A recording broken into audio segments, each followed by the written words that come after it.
الحمد لله نحمده ونستعينه ونستغفره ونؤمن به ونتوكل عليه ونعوذ بالله من شرور أنفسنا ومن سيئات أعمالنا من يهده الله فلا مضل له ومن يضلله فلا هادي له ونشهد أن لا إله إلا الله وحده لا شريك له ونشهد أن سيدنا ومولانا محمدا عبده ورسوله أما بعد فأعوذ بالله من الشيطان الرجيم بسم الله الرحمن الرحيم يرفع الله الذين آمنوا منكم والذين أوتوا العلم درجات وقال الله تبارك وتعالى في مقام آخر إن الله وملائكته يصلون على النبي يا أيها الذين آمنوا صلوا عليه وسلموا تسليما درود پاک پڑھیے الصلاۃ والسلام علیک یا سیدی یا رسول اللہ وعلی آلک واصحابک یا سیدی یا حبیب اللہ الصلاۃ والسلام علیک یا سیدی یا خاتم النبیین وعلى آلك وأصحابك يا سيدي يا رحمة للعالمين كالتي يدركني يغسلي يا سيدي يا رسول الله يا صاحب الجمال ويا سيد البشر من وجهك المنير لقد نور القمر لا يمكن الثناء كما كان حقه بعد خدا بزرگ توی قصہ مختصر بلغ العلا بکماله کشف الدجا بجماله حسنت جميع خصاله صلوا عليه وآله ہے کلام الہی میں شمس الضحیٰ ہے کلام الہی میں شمس الضحیٰ تیرے چہرہ نور فضا کی قسم شب تار میں راز یہ تھا کہ حبیب کی زلف دوتا کی قسم تیرا مسند ناز عرش بری تیرا محرم راز ہے روح تیرا محرم راز ہے روح امی تو ہی سرور ہر دو جہاں ہے شاہ تو ہی سرور ہر دو جہاں ہے شاہ تیرا مثل نہیں ہے خدا کی قسم قسم شب تار میں راز یہ تھا کہ حبیب کی زلف دوتا کی قسم دو صلوات کے بعد گرامی منزلت اللہ رب العزت کا لاکھ لاکھ احسان ہے اس خالق کائنات نے ہمیں انسان بنا کر حضور پرنور شفیع یوم النشور حضور سید عالم صلی اللہ علیہ وسلم کی امت سے پیدا فرمایا۔ قرآن پاک کی آیت مقدسہ جو آپ حضرات کے سامنے تلاوت کرنے کا شرف حاصل کیا ہے، 28واں سپارہ سورہ مجادلہ، اللہ تبارک تعالیٰ اس کی آیت مبارکہ میں کچھ یوں فرماتا ہے، یرفع اللہ الذین آمنوا منکم والذین اوتوا العلم درجات، اللہ تم میں سے ایمان والوں کے اور ان کے درجات بلند فرماتا ہے جنہیں علم دیا گیا ہے، اور اللہ تمہارے کاموں سے خوب خبردار ہے۔ اس آیت مبارکہ میں اللہ تبارک تعالیٰ نے ایمان والوں اور علم والوں کے درجات کے بلند فرمانے کا جو ہے ذکر فرمایا ہے۔ ابتدائی اسلام سے آج تک ہر صدی کے آخر میں بڑے بڑے فتنے ظاہر ہوئے، جن پر قابو پانے کے لیے اللہ تبارک تعالیٰ نے غیر معمولی صلاحیتوں کے حامل اپنے مخصوص بندوں کو بھیجا، جنہوں نے دین اسلام کی تعلیمات کو نئے سرے سے تر و تازہ کر کے مسلمانوں تک پہنچایا۔ صدی کے آخر میں تشریف لا کر دین اسلام کو باطل کی آمیزش سے پاک کرنے والی مخصوص صفات کی حامل ان شخصیات کو مجدد کہتے ہیں، مجدد کہا جاتا ہے۔ نبی کریم صلی اللہ علیہ وسلم کے بعد مجدد دین کے ذریعے انسانیت کی صراط مستقیم کی طرف رہنمائی کی گئی۔ نبی کریم صلی اللہ علیہ وسلم نے تجدید دین کے اس پہلو کی طرف اشارہ کرتے ہوئے کچھ یوں ارشاد فرمایا ان اللہ یبعث لهذه الامة على رأس كل 100 سنة من يجدد لها دینها، بے شک اللہ رب العزت ہر 100 سال کے شروع میں یا آخر میں اس امت کے اندر ایک آدمی پیدا کرتا رہے گا جو اس کے دین کو از سر نو قائم اور مضبوط کرتا رہے گا۔ دین کی وہ بحال، دین کی وہ ساخت جو حضور صلی اللہ علیہ وسلم سے اب تک چلتی آ رہی ہے، یہ اللہ تبارک تعالیٰ نے ان مجددوں کی برکت سے جو ہے اس کو قائم و دائم رکھا ہے۔ یہ اس حدیث پاک میں اس چیز کا ذکر ہے۔ وہ لوگ جنہوں نے اپنے وقت کے اندر اٹھنے والے فتنوں کی فضا میں احیاء شریعت یعنی شریعت کو زندہ کرنے اور دین کو اسی طریقے پر جو ہے پیش کرنے کی کوششیں کی، ان میں جو ہے حضرت عمر بن عبدالعزیز، ائمہ اربعہ، امام غزالی، شاہ ولی اللہ محدث دہلوی، شیخ احمد سرہندی المعروف مجدد الافسانی سر فہرست ہیں۔ یہ وہ مبارک نفوس ہیں جن کی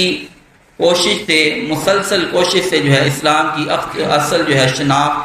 اور اسلامی تعلیمات کا نفاذ ہوا۔ اس عظیم خدمت کے لیے 14ویں صدی ہجری میں اللہ تبارک تعالیٰ نے ہندوستان کے شہر بریلی سے ایک عظیم عاشق رسول کو منتخب فرمایا، جنہیں دنیا اعلیٰ حضرت امام اہل سنت امام احمد رضا خان فاضل بریلوی رحمۃ اللہ علیہ کے نام سے جانتی ہے۔ اعلیٰ حضرت رحمۃ اللہ علیہ کے بارے میں مختصر سی سوانح حیات سماعت کیجیے۔ اعلیٰ حضرت 10 شوال 1272 ہجری بمطابق 14 جون 1856 سن عیسوی کو ہند کے شہر بریلی میں پیدا ہوئے۔ آپ صاحب ثروت، دینی اور علمی گھرانے کے چشم و چراغ تھے۔ آپ کا نام محمد تھا۔ دادا نے احمد رضا کہہ کے پکارا اور اسی نام سے جو ہے آپ مشہور ہوئے۔ آپ کے آباء و اجداد افغانستان کے صوبہ قندھار کے قبیلہ بڑھیج کے پٹھان تھے۔ ہجرت کر کے لاہور آئے اور پھر جو ہے دہلی چلے گئے۔ 19 سال کی عمر میں جو ہے آپ رحمۃ اللہ علیہ نے نکاح کیا۔ کل جو ہے 7 بچے آپ کے ہوئے، 5 بیٹیاں 2 بیٹے، مولانا حامد رضا خان، مفتی اعظم ہند مولانا مصطفیٰ رضا خان، اور پھر ان سے مزید اولاد کا جو ہے سلسلہ چلا۔ 25 صفر المظفر 1340 ہجری بمطابق 1921 بروز جمعۃ المبارک آخری وصیتیں جو ہے آپ جو ہے لکھ جانے کے بعد جو ہے اس دنیا سے دار فانی سے جو ہے کوچ فرما گئے۔ اعلیٰ حضرت رحمۃ اللہ علیہ آپ نے 4 سال کی عمر میں جو ہے ناظرہ قرآن پاک جو ہے وہ مکمل کر لیا۔ اس قدر جو ہے ان کا حافظہ جو ہے وہ مضبوط تھا۔ حافظہ ایسا مضبوط تھا کہ 1-2 بار جو ہے سبق کو دیکھ لیتے اور پھر کتاب بند کر کے استاد کو حرف بحرف لفظ بلفظ جو ہے سنا دیتے تھے۔ صرف 13 سال 10 ماہ کی عمر میں آپ نے اپنے والد سے تمام علوم کی تکمیل کے بعد سند فراغت حاصل کی، جن کو ہم کہتے ہیں نا درس نظامی مکمل کر لیا۔ یہ انہوں نے 13 سال کی عمر کے اندر جو ہے تمام علوم، جس کے اندر جو ہے وہ کافی چیزیں آ رہی ہیں، تو وہ جو ہے آپ نے 13 سال 10 ماہ کی عمر کے اندر جو ہے سب کچھ جو ہے آپ نے حاصل کر لیا، اور جو ہے پہلا فتویٰ جو ہے تحریر فرمایا۔ پھر جو ہے آخر وقت تک جو ہے آپ فتاویٰ تحریر کرتے رہے، فتوے ہی لکھتے رہے۔ کم و بیش 70 علوم میں قلم اٹھایا، یعنی 70 علوم جو ہے ان کو آتے تھے۔ قرآن و حدیث سمیت ہر فن میں دسترت حاصل تھی۔ علم توقید یعنی وقت کا علم، تو اس میں تو اس قدر کمال تھا کہ دن میں سورج اور رات میں ستارے دیکھ کر اس طرح گھڑی ملا لیتے کہ 1 منٹ کا بھی فرق نہ ہوتا۔ صرف یہ دن کا لحاظ رکھنا ہوتا، دن کے اندر جو ہے سورج کو دیکھ کے اور رات میں تاروں کو دیکھ کے گھڑی کا جو وقت ملاتے تھے، گھڑی کا جو ٹائم بتاتے تھے، 1 منٹ بھی جو ہے آگے پیچھے نہیں ہوتا تھا۔ آج ہمارے بھی ہیں، اللہ معاف کرے، کچھ کہہ لو بھی فقہا ہمارے اندر جو پائے جاتے ہیں، ان کی حالت یہ ہے کہ ویسے تو ہمارے جو ہے جو ائمہ اربعہ ہیں ان کا جو آپس میں جو بھی اختلاف ہے، لیکن جو ہے امام اعظم ابو حنیفہ رحمۃ اللہ علیہ جو آپ جو ہے نمازوں کے اوقات بیان کرتے ہیں، ان کے تو مسئلہ یہی ہے، فرماتے ہیں کہ جو سردیوں میں جو ہے یعنی کہ جو وقت کے آخری عصر کی نماز کا جو آخری وقت ہے، وہ فرماتے ہیں کہ سورج کے زرد ہونے سے پہلے جو ہے پڑھ لی جائے۔ لیکن جو ہمارے ہاں جو کہتے ہیں کہ اپنے آپ کو فقی کہتے ہیں، ان کی حالت یہ ہے کہ اگر وہ سورج کی وجہ سے روشنی جو ہے وہ پھیکی پڑ جائے تو وہ کہتے ہیں کہ وہ جو ہے ٹائم آگے کر دو جی، وہ وقت جو ہے وہ مقروف شروع ہو گیا، حالانکہ وہ وقت جو ہے 20 منٹ پہلے کا ہوتا ہے، کہ وہ جو ہے سورج جو ہے وہ اس کی سورج جو ہے وہ خود جو ہے زرد پڑنا شروع ہو جاتا ہے، لیکن جو ہے اگر بادلوں کی وجہ سے وہ جو ہے روشنی جو ہے ماند پڑ جائے تو اس کا کوئی اعتبار نہیں، لیکن جو ہے جب کبھی بادل ہو جائیں اور جو ہے روشنی جو ہے پھیکی پڑ جائے تو ان کو جو ہے کیا نظر آتا ہے جی سورج جو ہے وہ معاذ اللہ جو ہے وہ پھیکا پڑ گیا ہے، تو جو ہے یہ وقت جو ہے آگے کر لیا جائے۔ تو یہ کوئی فقاہت نہیں ہے، یہ سراسر جہالت ہے جو پائی جاتی ہے۔ تو اعلیٰ حضرت رحمۃ اللہ علیہ جو ہے وقت توقید، علم توقید میں جو ہے اس قدر کمال رکھتے تھے کہ دن میں سورج اور رات میں ستاروں کو دیکھ کے جو ہے وہ وقت بتاتے تھے کہ اس سے 1 منٹ بھی آگے اور پیچھے کچھ نہیں ہوتا تھا۔ دینی علوم، قرآن، تفسیر، حدیث، حدیث، اصول فقہ، تصوف وغیرہ کے ساتھ دنیاوی علوم، علم ریاضی، علم تقسیر، علم حیت، علم جفر اور وغیرہ بھی جو ہے ان میں بھی جو ہے مہارت رکھتے تھے۔ پورا قرآن مجید جو ہے 1 ماہ کے اندر حفظ کر لیا، اس قدر جو ہے ان کا حافظہ جو ہے یہ مضبوط تھا۔ آپ رحمۃ اللہ علیہ حاضر جوابی سے جو ہے لوگ آپ کی حاضر جوابی سے جو ہے لوگ حیران رہ جاتے تھے۔ جو حوالہ بیان کرتے، جس کتاب کا نام لیتے، جس صفحے کا بیان کرتے، جس لائن کا بتاتے، وہ حوالہ اسی سے اسی جگہ پر ہوتا، اسی کتاب کے اندر، اسی صفحے کے اوپر اور اسی لائن کے اندر ہوتا جس کا جو ہے آپ بتاتے تھے۔ اکثر جو ہے تصنیف اور تالیف میں مصروف رہتے ہیں، یعنی یہ آپ رحمۃ اللہ علیہ زیادہ تر جو ہے آپ نے کام جو ہے لکھنے کے اندر جو ہے وقت گزارا ہے، بہت زیادہ جو ہے آپ نے کتابیں لکھی ہیں۔ ترجمہ قرآن، کنز الایمان سمیت مختلف عنوانات پر جو ہے اردو، عربی اور فارسی زبان پر جو ہے آپ نے کم و بیش جو ہے 1000 کتابیں لکھی ہیں، اور فتاوی رضویہ جو 30 جلدوں پر مشتمل ہے، آپ کی علمیت کا نہایت عظیم شاہکار ہے۔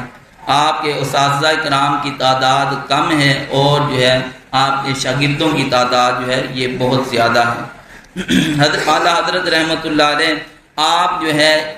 اس قدر جو ہے علوم اور فنون جو ہے حاصل کرنے کے بعد جو ہے آپ نے جو ہے فتویٰ نویسی کا کام جو ہے بہت زیادہ کیا، اور لوگ آپ سے جو ہے دین کے بارے میں فتاوی جات کے بارے میں جو ہے سوال کرتے، فتوے لیتے، تو آپ جو ہے ان کو فتویٰ دیا کرتے تھے، اور جو فتویٰ دیتے اس کا رد جو ہے کہیں سے نہیں ہوتا تھا، یعنی کہ آپ کا ہی فتویٰ جو ہے وہ حتمی جو ہے فتویٰ ہوتا تھا۔ اعلیٰ حضرت رحمۃ اللہ علیہ آپ جو ہے یہ فتویٰ دینے کے ساتھ ساتھ جو ہے دین پر بھی جو ہے بڑے کاربند تھے، یہ دین پر بھی عمل کرنے والے تھے، دین پر بھی جو ہے بہت زیادہ ان کو پختہ یقین اور جو ہے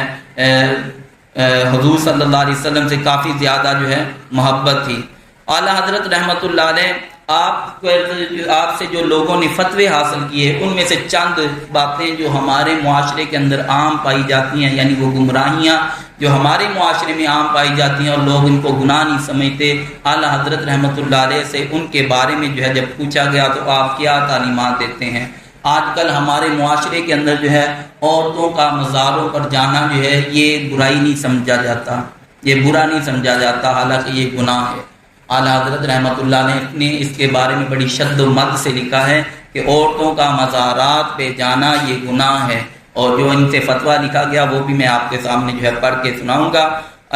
آج کل جو ہے یہ اللہ تعالیٰ معاف کرے، لوگ جو ہے درباروں پہ جاتے ہیں تو بسیں وغیرہ ٹور یہ جو ہے لے کے جاتے ہیں اور اعلان کرتے ہیں مساجد کے اندر کہ جو ہے فلاں دربار پہ بس جانے لگی ہے، جن مرد و حضرات جن مرد و خواتین نے جانا ہو وہ اتنے روپے کی ٹکٹ حاصل کر سکتے ہیں۔ مردوں کا جانا تو ٹھیک ہے، عورتوں کا جانا گناہ ہے، لہذا گناہ کے لیے مساجد کے اندر اعلان کروانا یہ الٹا گناہ ہے۔ تو یہ جو ہے کام جو ہے بالکل نہیں ہونے چاہیے، نہ ہی عورتوں کو مزارات پہ جانے کی اجازت ہے، اور اگر جانے کی اجازت ہے تو کہاں پہ وہ بھی جو ہے آگے جو ہے انشاءاللہ تعالیٰ بات ہوتی ہے۔ اعلیٰ حضرت رحمۃ اللہ علیہ آپ سے جو ہے مزارات پر عورتوں کی حاضری کے بارے میں جو ہے سوال کیا گیا، آپ جو ہے یہ فرماتے ہیں کہ یہ نہ پوچھ کہ عورتوں کا مزارات پہ جانا جائز ہے یا نہیں، بلکہ یہ پوچھ کہ اس عورت پر کس قدر لعنت ہوتی ہے، اللہ کی طرف سے، صاحب مزار کی طرف سے، جس مزار پہ وہ عورت گئی ہے اس صاحب مزار کی طرف سے۔ آسان الفاظ میں کہوں تو جو عورت بھی یہاں سے داتا صاحب جائے گی، پاک پتن، بابا فری شکر گنج، کسی بھی دربار پہ جائے گی تو اللہ کی طرف سے بھی اس پہ لعنت پڑتی ہی رہے گی، فرشتوں کی طرف سے بھی اس کے لعنت پڑتی رہے گی، اور اس صاحب مزار کی طرف سے بھی داتا صاحب بھی لعنت کرتے رہیں گے۔ اور اسی طرح بابا فری شکر گنج رحمۃ اللہ، جو بزرگ جن بزرگوں کے درباروں پہ عورتیں جائیں گی ان بزرگوں کی طرف سے بھی ان عورتوں پہ لعنت پڑتی رہے گی، اور جو ہے اللہ اور اس کے فرشتوں کی طرف سے بھی جو ہے لعنت پڑتی رہے گی۔ اور فرمایا جس وقت گھر سے ارادہ کرتی ہے لعنت جو ہے شروع ہو جاتی ہے، اور جب تک واپس آتی ہے ملائکہ لعنت کرتے رہتے ہیں۔ آپ مزید لکھتے ہیں کہ سوائے روضہ انور کے صلی اللہ علیہ وسلم کہ عورتوں کو کسی مزار پر جانے کی اجازت نہیں، یعنی نبی پاک صلی اللہ علیہ وسلم کی دربار پر، آپ صلی اللہ علیہ وسلم کے مدینہ شہر، آپ کے روضہ انور پر حاضری کے علاوہ اور کسی جگہ پر ان کو حاضر ہونے کی کوئی اجازت نہیں۔ فرمایا وہاں حاضری البتہ سنت جلیلہ، عظیمہ اور قریب باواجبات ہے، یعنی یہ واجب کے قریب ہے، یہ سنت جو یہ امت پر لازم ہے کہ مرد و عورت ہر کوئی جو ہے حضور صلی اللہ علیہ وسلم کے دربار پر، حضور صلی اللہ علیہ وسلم کی بارگاہ میں حاضر ہو اور وہاں پہ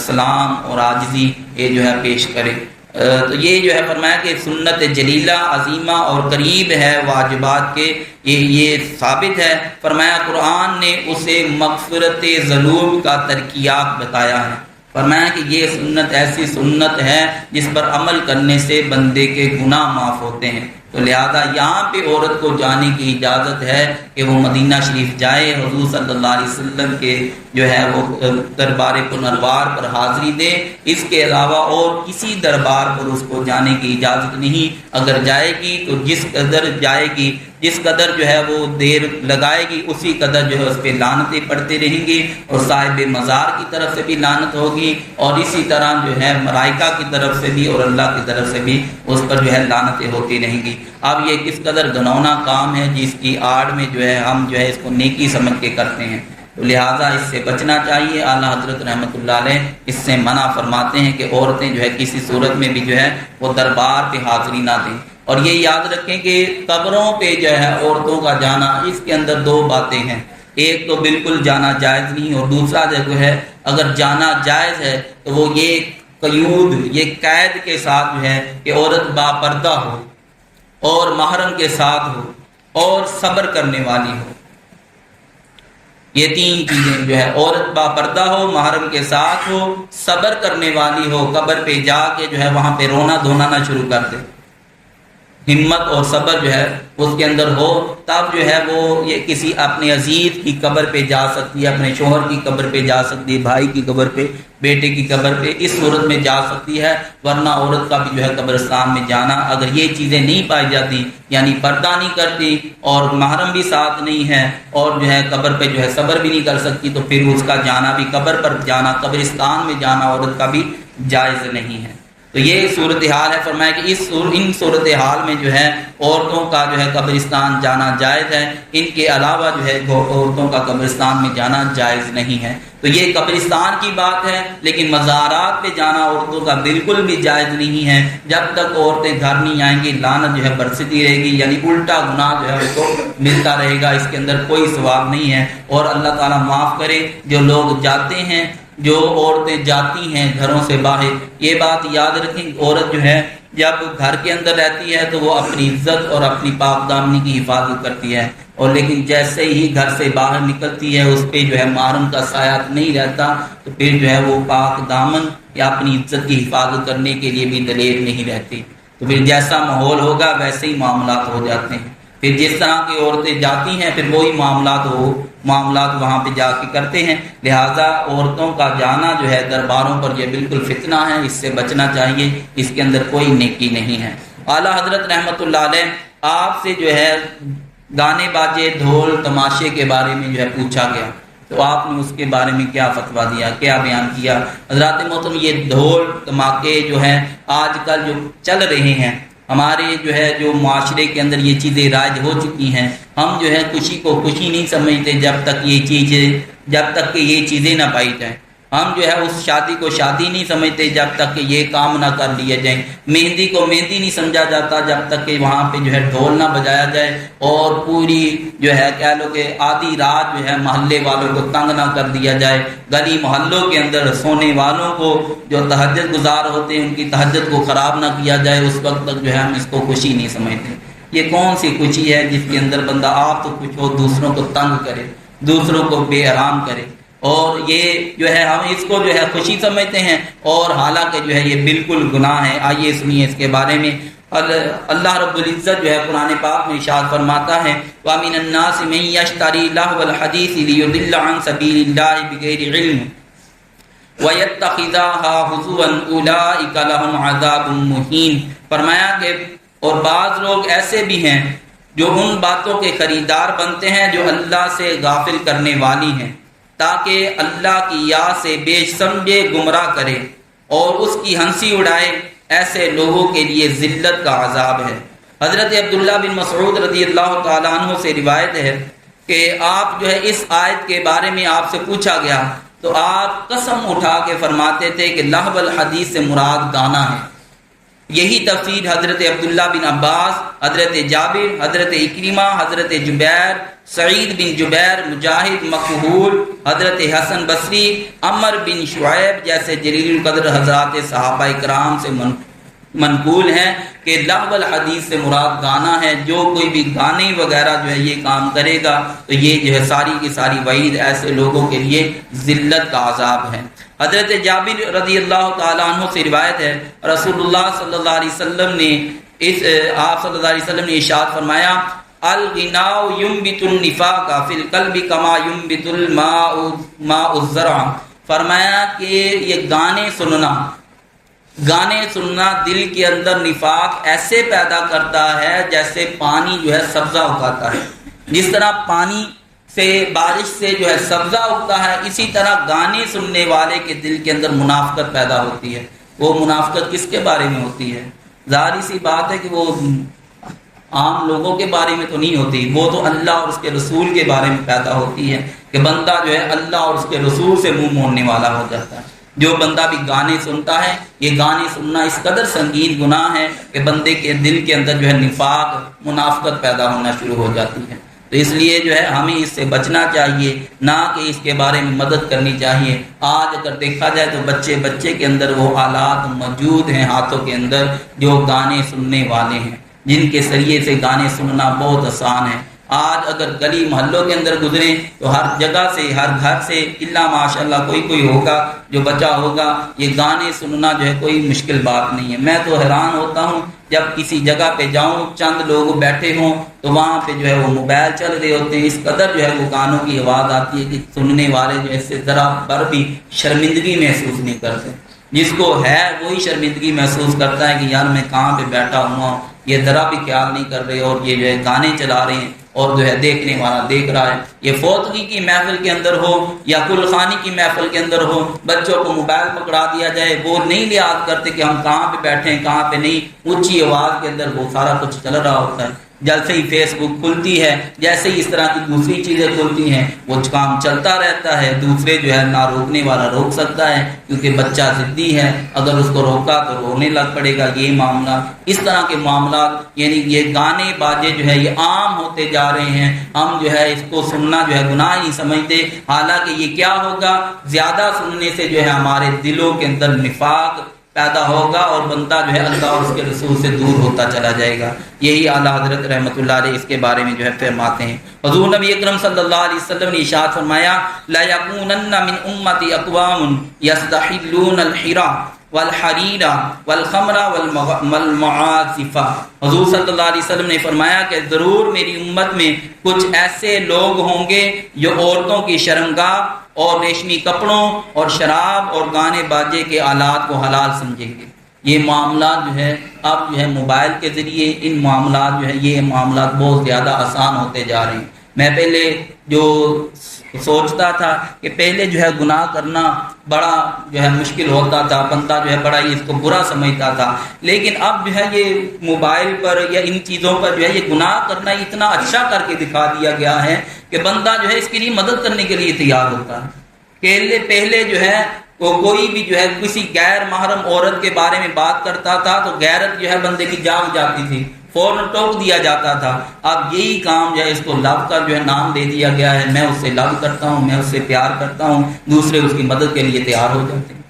یہی کام جو بغیرتی والا ہے، پہلے جو ہے ہم غیرت کے نام پر جو ہے اس پر جو ہے بہت کچھ کر لیتے تھے، روک دیتے تھے، بہت کچھ ہو جاتا تھا. اب اسی کو جو ہے وہ لو کا نام دے کے اچھا کر دیا گیا ہے. لوگ جو ہے اس کے اندر جو ہے ایک دوسرے کی مدد کرتے ہیں، یہ فلاں کو فلاں سے پیار ہے لہذا اس کو ملنے دیا جائے، اس کو یہ کرنے دیں. یہ کوئی جو ہے ہم جو ہے اچھی راہ پہ نہیں جا رہے. یہ جو ہے اللہ اور اس کے رسول سے منافقت کی جو ہے بات ہے. جو کوئی بھی گانے باجے سنے گا، ان جیسے آلات کو اپنائے گا، اس کے اندر یہی اسی طرح کی جو ہے وہ منافقت پیدا ہوگی. حضرت نافع رضی اللہ تعالیٰ عنہ سے روایت ہے کہ میں ایک جگہ جو ہے حضرت عبداللہ بن عمر رضی اللہ تعالیٰ عنہ کے ساتھ جا رہا تھا. انہوں نے بانسری کی آواز سنی تو اپنے کانوں میں جو ہے انگلیاں ڈال لی اور راستے کے ایک طرف ہو کے چلنے لگے. جب دور چلے گئے تو دور جا کے جو ہے انہوں نے جو ہے کانوں کے اندر انگلیاں ڈلی ہوئی ہیں تو انہوں نے فرمایا، یا نافع هل تسمع شيئا، اے نافع اب تو کچھ سنتا ہے، اب تیرے کانوں میں کچھ آواز آ رہی ہے. اپنے کانوں میں انگلیاں ڈالی ہوئی ہیں اور نافع سے پوچھ رہے ہیں کہ اب تمہیں کچھ آواز آتی ہے؟ تو انہوں نے کہا کہ مجھے کچھ نہیں آواز آ رہی. تو فرمایا غور سے سنو، شاید تھوڑی بہت ہی آواز آتی ہو. کہا کہ نہیں اب نہیں مجھے آواز آ رہی. تو انہوں نے پھر جو ہے انگلیاں جو ہے کانوں سے نکالی اور فرمایا کہ میں بھی رسول اللہ صلی اللہ علیہ وسلم کے ساتھ جا رہا تھا، میں نے رسول اللہ صلی اللہ علیہ وسلم کو دیکھا کہ آپ کے کانوں پر بھی جو ہے اسی طرح بانسری کی آواز آنے لگی، تو آپ صلی اللہ علیہ وسلم نے بھی اسی طرح کانوں کے اندر انگلیاں ڈالی، اور جب اس کی آواز جو ہے وہ ختم ہوگی، یعنی آپ صلی اللہ علیہ وسلم دور ہو گئے، تو تب آپ صلی اللہ علیہ وسلم نے جو ہے یہی عمل کیا جو میں نے عمل کیا تھا، یعنی میں نے حضور صلی اللہ علیہ وسلم کی اس سنت پر عمل کیا ہے۔ یہ کس قدر جو ہے صحابہ اکرام اور حضور صلی اللہ علیہ وسلم ان چیزوں سے بچنے والے تھے، اپنے آپ کو جو ہے اپنے کانوں کی حفاظت کرنے والے تھے کہ گانے باجے اور اس طرح کی چیزوں سے جو ہے اپنے آپ کو بچاتے تھے، اور ہم جو ہے کس قدر جو ہے یہ بے فکرے ہو چکے ہیں، اور یہ جو ہے گانے باجے کی جو بھی محفل ہو، شادی بیاہ کا موقع ہو، وہاں پہ ہم بولتے نہیں ہیں، کچھ بھی نہیں کہتے، اور جو ہے اگر کچھ نہیں کہتے تو پھر ہمارا انجام کیا ہوگا، یہ حدیث پاک کے اندر جو ہے یہ بیان فرمایا ہے۔ یہ مزید فرمایا گیا ہے کہ آتش بازی جس طرح شادیوں اور شب برات میں جو ہے وہ جاری ہے، بے شک حرام اور پورا جرم ہے، اس میں جو ہے مال کا ضائع کرنا ہے۔ قرآن مجید میں ایسے لوگوں کو جو ہے شیطان کا بھائی فرمایا ہے۔ اللہ تعالیٰ ارشاد فرماتا ہے ان المبذرین کانوا اخوان الشیاطین وکان الشیطان لربہ کفورا، فضول نہ اڑاؤ، بے شک فضول اڑانے والے شیطانوں کے بھائی ہیں اور شیطان اپنے رب کا بڑا ناشکرا ہے۔ یہ اعلیٰ حضرت رحمۃ اللہ علیہ سے جو ہے فتویٰ پوچھا گیا اسی کے بارے میں، تو آپ فرماتے ہیں کہ یہ گانے باجے ان شہروں میں معمول اور رائج جو ہے، بلا شبہ یہ ممنوع اور ناجائز ہیں، خصوصاً وہ ملعون اور ناپاک رسم کہ بے تمیز احمق جاہلوں نے شیاطین ہنوز، یہ ہے وہ اپنی زبان کے ذرا مشکل الفاظ ہیں، فرمایا کہ انہوں نے جو ہے یہ کام جو ہے رائج کر لیا۔ آپ فرماتے ہیں کہ یہ جو ہے سننا جو ہے گندی اور مردود رسم ہے جس پر صدہا لعنتیں اللہ کی اترتی ہیں، اس پر جو ہے راضی ہونے والے اور اپنے یہاں اس کو نہ روکنے والے، فرمایا کہ فاسق اور فاجر اور مرتکب کبائر یعنی بڑے بڑے گناہ کے ارتکاب کرنے والے اور اللہ تعالیٰ کے عذاب کو جو ہے دعوت دینے والے اور جہنم کے جو ہے عذاب کے مستحق ہیں۔ یہ اعلیٰ حضرت رحمۃ اللہ علیہ فرماتے ہیں کہ جس جگہ پہ جو ہے یہ گانے باجے ڈھول تماشے ہوں، وہاں پہ کوئی اس کو نہ روکے، تو جو روکنے والا نہیں نہ ہے، جو نہیں نہ روکتا، فرمایا کہ وہ لوگ کبائر کا ارتکاب کرنے والے، بڑے بڑے گناہ کرنے والے ہیں، اور فرمایا یہ لوگ جو روک نہیں رہے، کرنے والے تو وہ تو اس سے آگے بڑھ چکے ہیں نا، ان کا تو معاملہ اور زیادہ سنگین ہوگا، لیکن جو روک نہیں رہے، فرمایا کہ یہ جو ہے فاسق ہیں، فاجر ہیں، فاسق ہیں، فاجر ہیں اور کبائر بڑے بڑے گناہ کرنے والے ہیں، مستحق عذاب ہیں، جہنم کے اندر داخل کیے جانے والے ہیں، جو گانے اور باجے کی محفلوں کے اندر جو ہے ان کو نہیں روکتے۔ آج ہماری اگر حالت ہے، اگر جو میں نے اپنی آنکھوں سے دیکھا ہے، آپ نے اپنی آنکھوں سے دیکھا ہے، کسی شادی کے موقع پہ بارات آتی ہے تو وہاں پہ ڈھول تماشے ہوتے ہیں، سارا کچھ ہوتا ہے، کوئی روکنے والا نہیں ہوتا، تو جو نہیں روکتا پھر سارے کے سارے ایک ہی طرح کے ہی ہیں۔ تو اس لیے جو ہے یہ اگر جہاں تک بھی ہو سکے ان گناہوں سے بچا جائے، کیونکہ یہ دیکھیں اس قدر سنگین گناہ کر کے ہم لوگ پھر سوچتے ہیں کہ اب جو ہے یہ جو جوڑا ہے وہ خوشحال رہے گا، یہ ان پہ جو ہے اللہ کی رحمتیں برستی رہیں گی، یہ جو ہے وہ جو ہے سدا ہی خوش رہے گا کہ یہ سارے گناہ ہیں، ایک سنت کو پورے کرنے کے لیے، ایک سنت کو اپنانے کے لیے کتنے کتنے گناہ کر لیے، اب جو ہے کہتے ہیں کہ اللہ کی برکتیں نازل ہوں گی، اب جو ہے یہ میری دھی میری بیٹی جو ہے سدا اس گھر کے اندر خوش رہے گی، یہ میرا بیٹا جو ہے خوش رہے گا، یہ خوشیاں نہیں رہیں گی، کیونکہ ایک سنت کو کرنے کے لیے جس قدر گناہ کیے ان گناہوں کا وبال بھی آنے والا۔ اس لیے جو ہے بندہ کوشش کرے اپنی اگلی زندگی کو سنوارنے کے لیے، جب بھی کوئی خوشی کا موقع ہو، جب بھی کوئی اس طرح کی بات ہو تو بندہ جو ہے ان کاموں سے بچے۔ اعلیٰ حضرت رحمۃ اللہ علیہ آپ کا جو ہے یہ جو آپ نے یہ فتاوی جات لکھے ہیں، ان میں اندر جو ہے یہ سب سے ایک بڑی بات تھی وہ یہ تھی کہ اعلیٰ حضرت رحمۃ اللہ علیہ نے یقین پر جو ہے یہ بھی آپ کو جو ہے کافی دسترس حاصل تھی، یقین بھی آپ کا بڑا کامل تھا، کیونکہ جو کوئی اللہ اور اس کی ذات پہ یقین رکھتا ہے، اللہ اور اس کے رسول پہ یقین رکھتا ہے، اتنا ہی اس کا ایمان کامل ہوتا ہے۔ اور اعلیٰ حضرت رحمۃ اللہ علیہ کا کس قدر ایمان کامل تھا آئیے سنیے، اس سے پہلے یقین کی دولت کے بارے میں سن لیجئے۔ نبی کریم صلی اللہ علیہ وسلم آپ کی ظاہری حیات کے بعد سیدنا صدیق اکبر رضی اللہ تعالیٰ عنہ آپ جو ہے منبر پر تشریف فرما ہوئے کھڑے ہوئے خطبہ دے رہے تھے کہ آپ کی آنکھوں سے جو ہے آنسو جاری ہوئے، آنسو جو ہے وہ آ گئے۔ فرمایا کہ ہجرت کے پہلے سال حضور صلی اللہ علیہ وسلم اسی مقام پر یا اسی جگہ پہ کھڑے ہوئے تھے اور آپ صلی اللہ علیہ وسلم کی آنکھوں سے بھی آنسو جاری تھے، اور آپ صلی اللہ علیہ وسلم نے یہ فرمایا وَاسْأَلُ اللَّهُ الْمُعَافَاةَ فَإِنَّهُ لَمْ يُؤْتَ رَجُلٌ بَعْدَ الْيَقِينِ شَيْئًا خَيْرًا مِنَ الْمُعَافَاةِ۔ حضور نبی اکرم صلی اللہ علیہ وسلم نے فرمایا اللہ تعالیٰ سے عافیت کا سوال کرو، عافیت مانگو۔ فرمایا بندے کو عطا ہونے والی نعمتوں میں سے سب سے بڑی نعمت جو ہے وہ انعام، وہ جو سب سے بڑا انعام ہے وہ یقین کی نعمت ہے۔ جس کو جتنا زیادہ اللہ اور اس کے رسول کی ذات پہ یقین ہوتا جائے گا اسی قدر اس کا ایمان مضبوط ہوتا جائے گا، اسی قدر جو ہے یہ اس کے لیے بہت بڑی نعمت ہوگی۔ اور فرمایا اس کے بعد جو بہترین نعمت ہے وہ عافیت ہے۔ عافیت ہے کیا؟ ہر مصیبت سے، ہر تکلیف سے بچے رہنا، اللہ کی پناہ میں رہنا، اس کو عافیت کہتے ہیں۔ تو یہ عافیت کا سوال کرنا چاہیے، الہی مجھے عافیت عطا فرما، تیری طرف سے آنے والے ہر عذاب، ہر مصیبت سے میں تیری پناہ میں رہوں، میں کسی مصیبت کے اندر، کسی وبا کے اندر، بلا کے اندر جو ہے مبتلا نہ ہوں، بلکہ تیری عافیت جو ہے مجھے نصیب ہو۔ تو عافیت سے فرمایا بڑھ کر جو نعمت ہے وہ یقین کی دولت ہے، اور فرمایا جس کو بھی یہ عطا ہوئی اس کو بہت بڑا انعام ملا۔ اعلیٰ حضرت رحمۃ اللہ علیہ آپ کا یہ یقین کامل دیکھیے کہ آپ کے دور کے اندر جو ہے